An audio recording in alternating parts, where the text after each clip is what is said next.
Hello and welcome to the Simple Budget by Paycheck Planner. Here you have two tabs, or really three tabs. You have your instructions tab, Paycheck Budget, and our bonus goals planner, which will allow you to set your goals. So let's start on our Paycheck Budget tabs.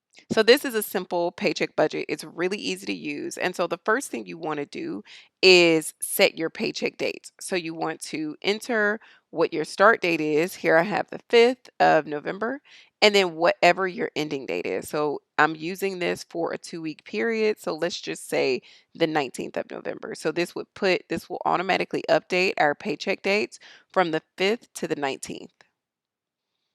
So if you want to use any rollover balance from your previous paycheck, let's enter that here. So let's say we had $1,000 left from our rollover from last paycheck period.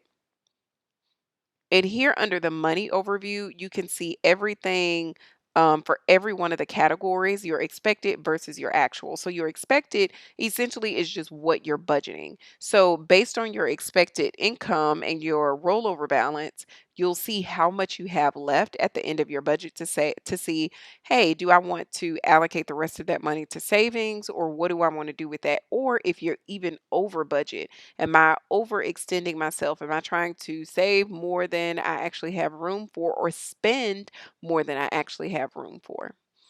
Okay, so here under your income, what you want to do is allocate your income source. So I have paycheck week 1, paycheck week 3, side hustle income. You can enter the date, that's optional, but you would just double click and select your dates. So let's say paycheck week 1 is going to happen on the 5th and paycheck week 2 is going to happen on the 19th.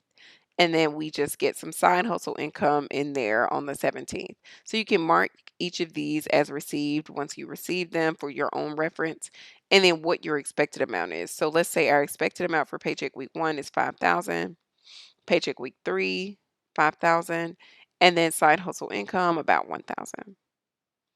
Okay, so then you see our expected amounts have updated. So our income is now, what we're expecting is about $12,000. So for our savings, which here will be shown as an expense, but essentially your savings and investments is what you really want to contribute to for long-term growth for your retirement, or just to be able to have a cushion or do things over the course of your life that are going to contribute to your joy. So we want to get a new home, so we're saving $1,000. You want to travel, so we're saving 500 a month. Our mutual fund for stocks and real estate down payment, let's say we're saving $1,000 towards that a month.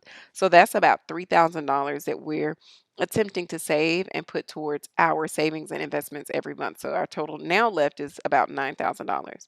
So here under fixed expenses and debts are kind of set up the same way. So here you can mark each thing as paid, and once you mark it as paid, it crosses it out completely.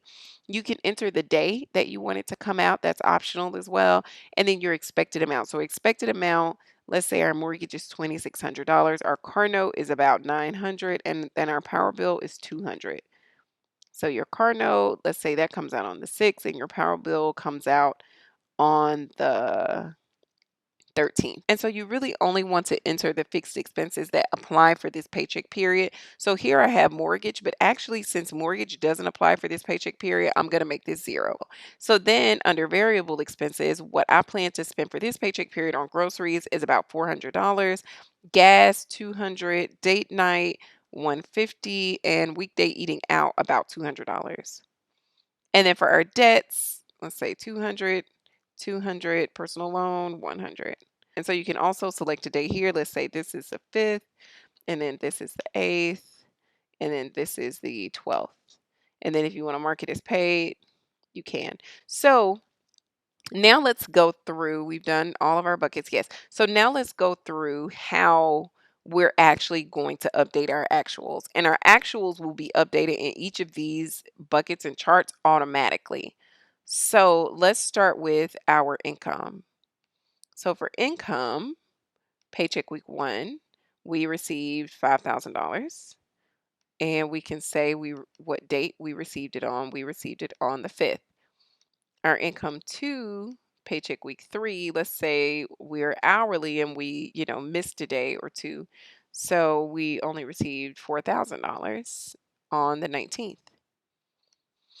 And then for our variable expenses under groceries, we spent, instead of $200, we actually spent about $300.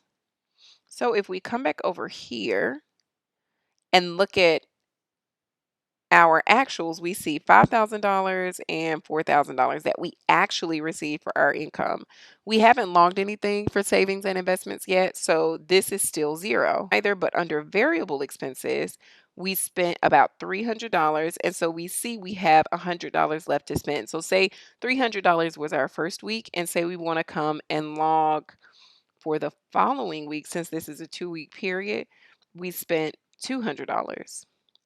Well, when we come back over here, we see we're now in the red because we've overspent on our groceries. So this column is a really great way to see what do I have left to contribute to this category or spend from this category, and what have I overspent on from this category. So if we've spent too much on groceries, we know for the following week we need to like reel it back in, or if we only have $100 left, we need to reel it back in a bit. If we scroll down, we can also see where most of our money goes. So since I've only logged groceries, groceries is at the top of the list here.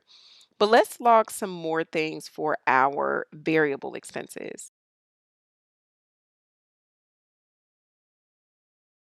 Now we're over budget about $25 because our expected was 200, but we actually spent 225. And so if we scroll down, we see we now have a few categories. So our groceries is where we've spent most of our money.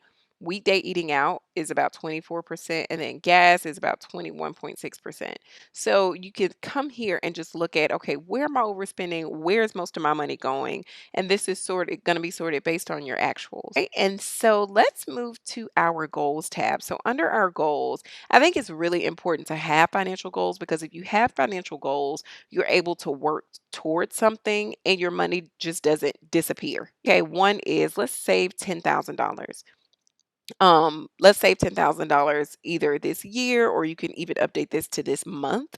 So what you can do is have your milestones here, select your goal from this drop down, put your why here. So my why is to add to my nest egg in case I decide to leave my job, and then your milestones, and then what your due date is. And so based off of your milestones entered here, when you select another checkbox, it turns green, and then it automatically updates once you've to 100% once you've reached all of your milestones. And you can do that for all of your goals. So give this a thumbs up if you enjoyed it, and I would love if you could comment and ask me any questions you might have, and also subscribe for more like this. Thank you so much and have a wonderful day.